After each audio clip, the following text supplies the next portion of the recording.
చూపిన మార్గముదలగా సాగని పయనము అవుతులేనిది నీ సహనము సాటి లేనిది నీ త్యాగము బతుకు బాటలో ఎన్ని వెతుకులాటలో మలుపు మలుపునా ఎన్ని ఆటుపోటులో గెలుపే నీ ధ్యేయం సాహసమే నీ ఆయుధం సాధించే నీ ఆశయం సాహసమే నీ ఆయుధం సాధించే నీ ఆశయం. కానిస్టేబుల్ గారు, నా చెల్లిని చూడాలనుంది. మీరు అనుమతిస్తే నా ఫ్రెండ్ మూర్తి వెళ్ళి మా చెల్లిని తీసుకొస్తాడు. అనుమతించండి ప్లీజ్. మా ఇన్స్పెక్టర్ గారికి ఒక మాట చెప్పండి. ఒరే మూర్తి, ఇన్స్పెక్టర్ గారికి చెప్పి లక్ష్మిని త్వరగా తీసుకురారా. ఇప్పుడే తీసుకొస్తాను.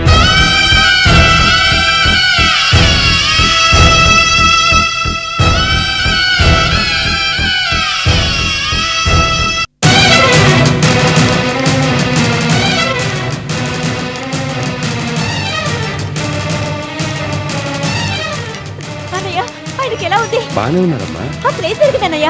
ఏం జరగలేదమ్మా, మీరు ధైర్యంగా ఉండండి. ఏమీ లేకుండా హాస్పిటల్లో ఎందుకు చేరుస్తారు? మా దగ్గర దాచకుండా నిజమేమిటో చెప్పరా? మైల్డ్ స్ట్రోక్ వచ్చింది. మీరు కంగారు పడి ధర్మాన్ని కంగారు పెట్టకండి. డాక్టర్లు పూర్తి విశ్రాంతి అవసరం అని చెప్తున్నారు. కార్డియాలజీ వార్డులో ఉన్నాడు, వెళ్ళి చూడండి. నేను ఇప్పుడే వస్తాను, వెళ్ళండి. లక్ష్మి, అమ్మా లక్ష్మి.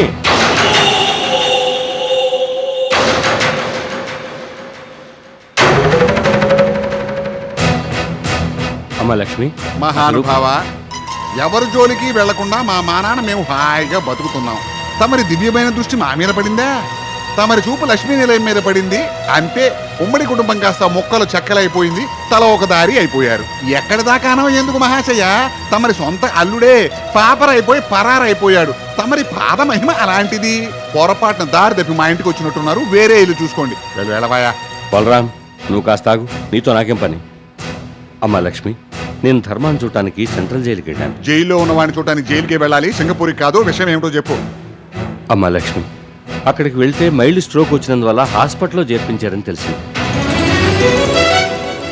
నేను అట్నుంచి అంటే హాస్పిటల్కి వెళ్ళాను. తప్పగట్టేశారా? ఎందుకంటే నీ కంగారు చూస్తే అలా అనిపిస్తోంది. దేవుడు దయవల్ల బాగానే ఉన్నాడు. బాగానే ఉన్నాడా? ఆ సంగతి చెప్పడానికైనా వచ్చావు, చెప్పావు కదా, ఇక దయచేయి. లక్ష్మిని చూడాలని ధర్మ పదే పదే కలవరిస్తున్నాడు బలరాం. తీసుకొస్తానని నేను వచ్చాను. అమ్మా లక్ష్మి, నువ్వు వెంటనే బయలుదేరడం మంచిది.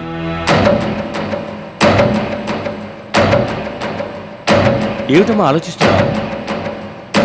బయలుదేరు. ఏమండే మూర్తి గారు, నా చెల్లెలికి నా ఆస్తికి ఎటువంటి సంబంధం లేదు అని ముఖాన చెప్పు తీసుకొట్టినట్టుగా కోర్టులో సాక్ష్యం చెప్పి 10 మంది ముందు అవమానించి ఇంట్లోంచి గంటేసిన వాడు ఇవాళ చెల్లెలు చూడాలని కలవరిస్తున్నాడు. ఆ మాట అంటానికి ఆయనకి బుద్ధి లేకపోతే పోయింది. ఈ వార్త మోసుకురావడం మీకు బుద్ధి ఉండదండి. మా ఆవిడెవరిని చూడటానికి రాదు, ఇక మీరు దయచేయండి. బలరాం, మీకు 1,00,000 గొడవలు ఉండొచ్చు. ఇలాంటి పరిస్థితుల్లో అవన్నీ మనసులో పెట్టుకోవడం మంచిది కాదు. మనసులో పెట్టుకోకుండా తుడి చేసుకోవటానికి మాది మీలాగా విశాల హృదయం కాదు. బలరాం, పరిస్థితి అర్థం చేసుకోకుండా. చూడు జాతక రత్న, మంచి మనిషికో మాట, మంచి గొడ్డుకో దెబ్బ అన్నారు. ఇంతకన్నా నీకు వివరంగా చెప్పాల్సిన పని లేదు. బలరాం, నా మాట విను. మాకు మాట అర్థం చేసుకో బలరాం. బలరాం, నా మాట విను.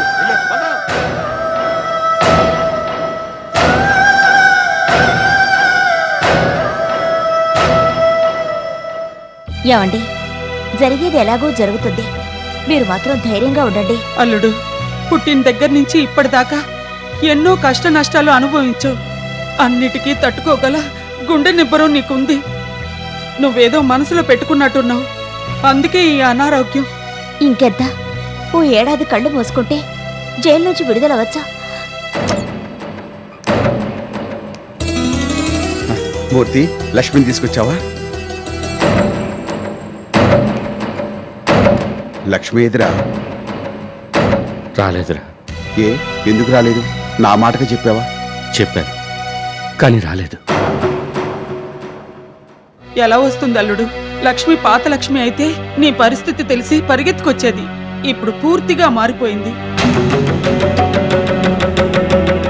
ఆస్తి అంతస్తుల్లో నీకన్నా గొప్పవాళ్ళు కావాలన్న ఆరాటపడ్డం తప్ప దానికి వేరే ధ్యాసే లేదు. అనుబంధాలు ఆత్మీయతలు లక్ష్మిలో తుడిచిపెట్టుకుపోయాయి అల్లుడు. అసలు నువ్వు లక్ష్మిని తీసుకురమ్మని మూర్తిని పంపించడమే తప్పు.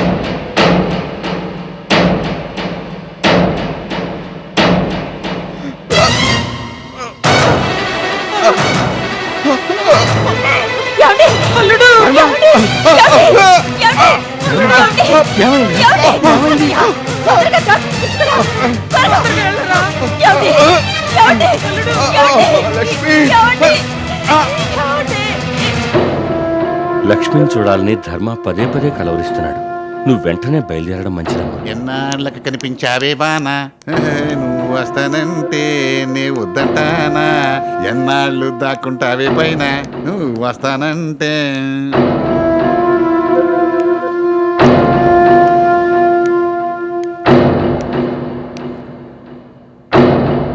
లక్ష్మి మీ అన్నయ్యకి ఒంట్లో బాగాలేదని బాధపడుతున్నావా? వాళ్ళకి లేని బాధ నీకెందుకు లక్ష్మి?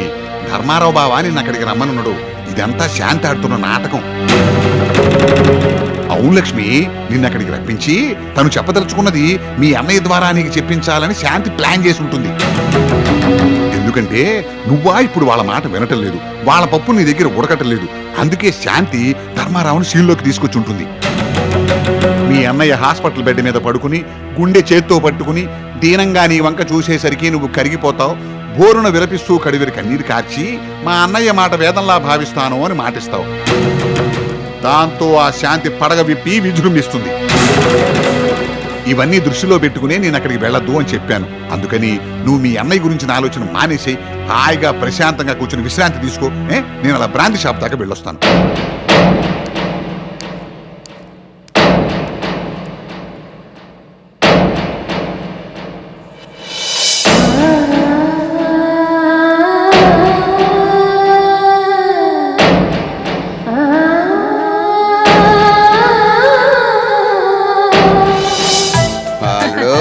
ఇదిగోరా, ఇవి నీకే, తీసుకో. అల్లుడు ఇప్పుడు అందరికీ బట్టలు ఎందుకు? Lakshmi group of industry anniversary సందర్భంగా అందరికీ బట్టలు తెచ్చాను.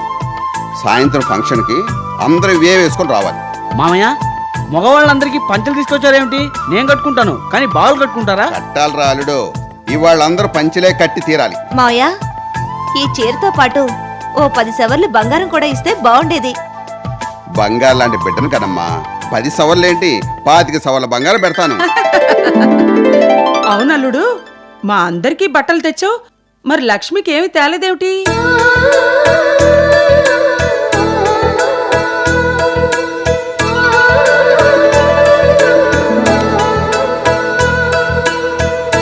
ఇందమ్మా.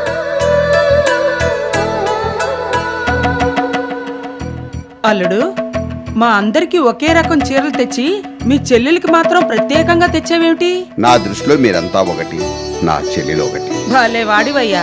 పెళ్లికి ముందైతే పర్వాలేదు, పెళ్ళై పిల్లలు పుట్టి వాళ్ళకు పెళ్లిళ్ళయి పిల్లలు పుట్టే సమయంలో ఇంకా చెల్లెలికే ప్రాధాన్యం ఇస్తావా? అత్తయ్య, భార్య కాదు, కొడుకులు, కూతుళ్ళు, కోడళ్ళు, అల్లుళ్ళు, మనవళ్ళు, మునిమనవాళ్ళు ఎందరొచ్చినా నా చెల్లెలు చెల్లెలే. నా చెల్లెలి తర్వాతే మిగతా వాళ్ళు.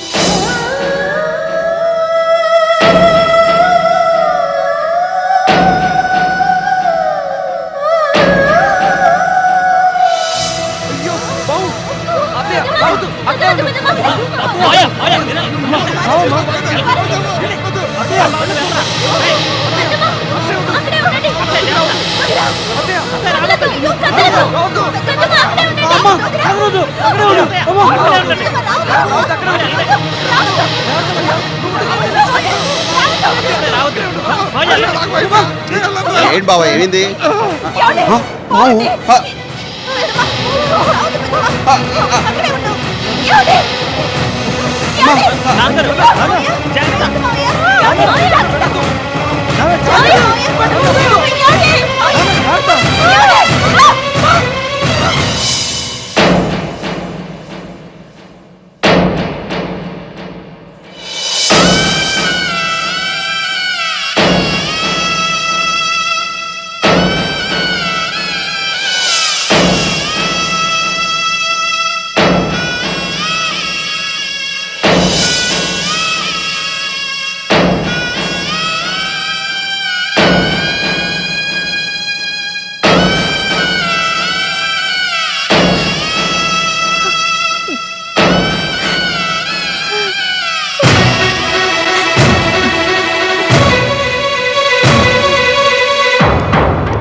వారికి ఎలా ఉంది? పర్వాలేదు, బానే ఉన్నారు.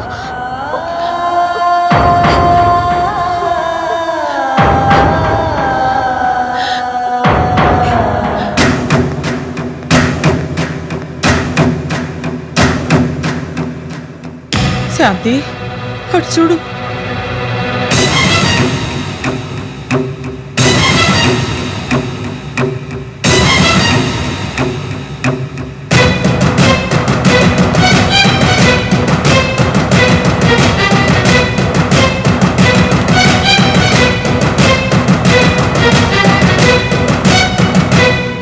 మా అన్నయ్యకి ఇప్పుడు ఎలా ఉంది? శాంతి, అడిగేది నిన్నే. మా అన్నయ్యకి ఇప్పుడు ఎలా ఉంది? ఎందుకు వచ్చినట్టు? మీ అన్నయ్య ఉన్నాడో పోయాడో చూడటానికి వచ్చావా? అత్తయ్య, అత్తయ్య అట అత్తయ్య. అభిమానాలనేవి గొంతులో కాదమ్మా, గుండెల్లో ఉండాలి. నిజంగా మీ అన్నయ్య మీద అంత ప్రేమ ఉన్న దానివైతే మూర్తనయ్య పిలిచినప్పుడే వచ్చుండొచ్చుగా. నయమైంది అనుకున్న ఆరోగ్యం నువ్వు రాలేదని తెలిసేసరికి ఇంకా ఎక్కువైంది. ఇప్పుడు గనక నీ మొహం చూపించావంటే. ఏమిటమ్మా ఇందాక నుంచి చూస్తున్నాను, మీ తల్లి కూతురు ఇద్దరు కలిసి మా ఆవిడ ఎడపడ వాయించేస్తున్నారు. ఏది అనండి, ఇప్పుడు అన్న చూస్తాను. నీ వద్దన్నా వినకుండా, నాకు తెలియకుండా తన అన్నగారిని చుట్టానికని చెప్పి ఎంతో ఆశతో మావిడు వస్తే ఆరసెంట్రీ లాగా మీ ఇద్దరు అడ్డుపడతారా? చూడటానికి వీల్లేదంటారా? అక్కడితో ఆకుండా నా పిల్లాన్ని పట్టుకుని తిడతారా? ఏమండి, వాళ్ళంటాం కాదే, నువ్వు చేసింది ఏమిటి? నీకు వెళ్ళదని చెప్పానా? ఎందుకు వెళ్ళకూడదో అది కూడా వివరంగా చెప్పానా? అయినా నువ్వు నా మాట విన్నావా? అసలు నాకు తెలియకుండా వచ్చి ఇక్కడ నువ్వేం బాగుకున్నావు? నేనేం చూసావా? లేదే, ఈ ద్వారపాలకులు ఇద్దరి చేత తిట్లు తిన్నావు. ఎందుకైనా నువ్వు వచ్చింది? ఇలా జరుగుతుందని నేను ముందుగానే ఊహించాను కాబట్టే నిన్ను వెళ్ళొద్దు అన్నాను. వచ్చినందుకు మంచి చేస్తే జరిగింది కదా. ఏమిటి చూస్తున్నావు? ఈ జరిగిన సన్మానం చాలతా? ఇంకాసేపు ఇక్కడే ఉన్నావంటే ఈ తల్లి కూతుళ్ళు ఇద్దరు నిన్ను మెడపట్టి గెంటినా గెంటుతారు.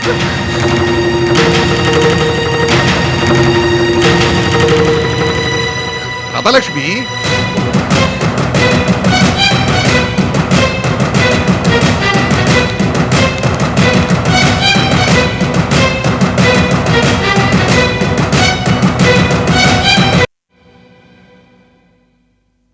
మాల్ని, ఏంటమ్మా? ఓసారిలారా.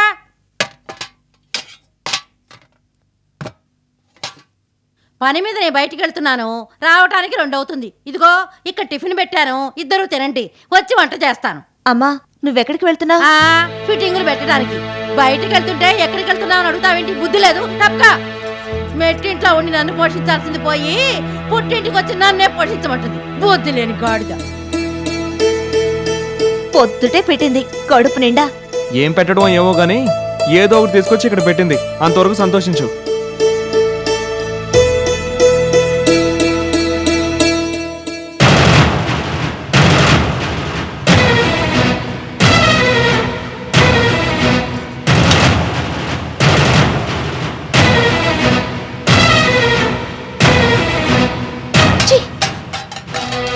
మీ అమ్మ దృష్టిలో మనం ఇంత చీప్ అయిపోయాం అన్నమాట.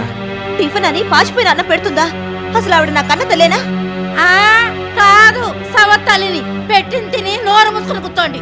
దాన్ని మళ్ళీ పాచన్నం చూసి మీ అమ్మ మీద నీకిప్పుడు కోపం వస్తుందే కానీ నాకు గతం గుర్తుకొస్తోంది. 4-5 కూరలతో వేడివేడి అన్నం మా అమ్మ వడ్డిస్తే ఆకలి లేదంటూ చీకొట్టేవాణ్ణి. ఆ విలువేంటో ఇప్పుడు తెలుస్తోంది. తెలుసుకుని ఏం ప్రయోజనం లేదు నాయన. డబ్బు డబ్బు ఉండాలి, సంపాదించడం చేత కాదు కానీ ఇల్లైనా జాగ్రత్తగా చూసుకోండి. మళ్ళీ మానవ సంబంధాలన్నీ ఆర్థిక సంబంధాలే అని కార్ల్ మార్క్స్ మహాశయుడు ఎప్పుడో అన్నాడు. అదిప్పుడు మన విషయంలో నిజమైంది. అవునండి, డబ్బు లేకపోతే దేనికి పనికిరాం. ఇప్పటికైనా తెలిసొచ్చినందుకు సంతోషిద్దాం. ఎదుటి వాళ్ళని అనుకునే బదులు మన వంతు ప్రయత్నం చేయడం మంచిది. ఏ చిన్న ఉద్యోగం చేసైనా మనం ఎంతో కొంత సంపాదించాలి. నేను వెళ్ళి ట్రై చేసి వస్తాను. ఉద్యోగం దొరికాక ఇక్కడి నుంచి వెళ్ళిపోదాం.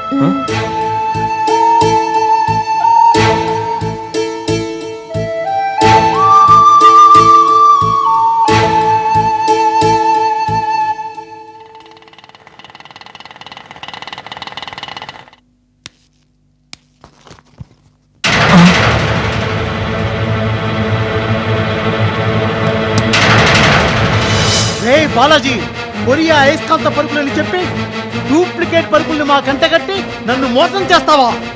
వదలనురా, నిన్ను ఊరికే వదలను.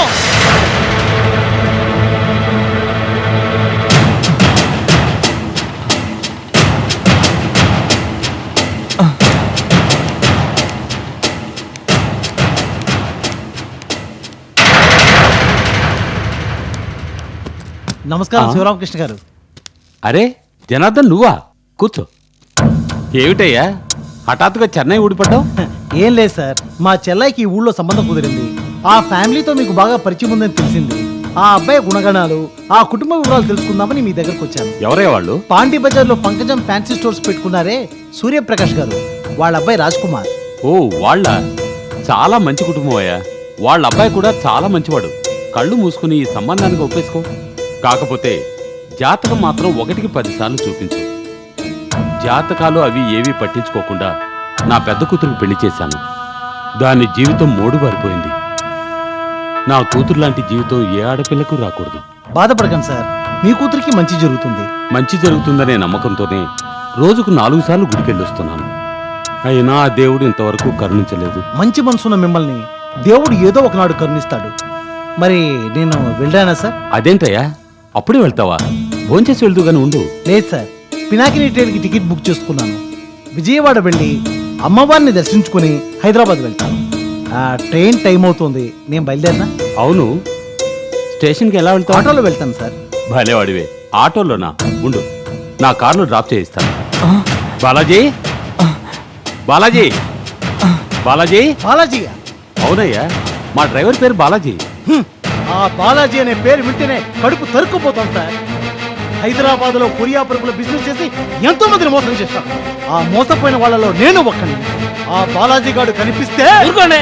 హైదరాబాద్ లో ఎవడో బాలాజీ గారు తప్పు చేశాడని మా డ్రైవర్ బాలాజీని తప్పుపడతారా?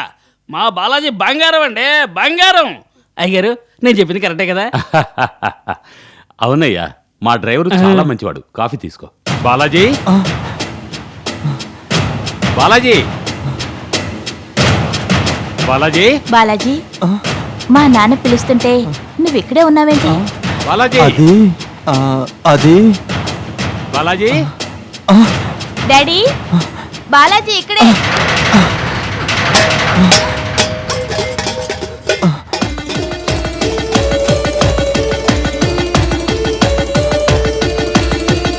ఏమిటయ్యా ఎన్నిసార్లు పిలుస్తున్నా రాడు? నువ్వు వెళ్ళి పిలుచుకురా. ఆడొస్తే కొంప మునుగుతుంది. ఏంటి?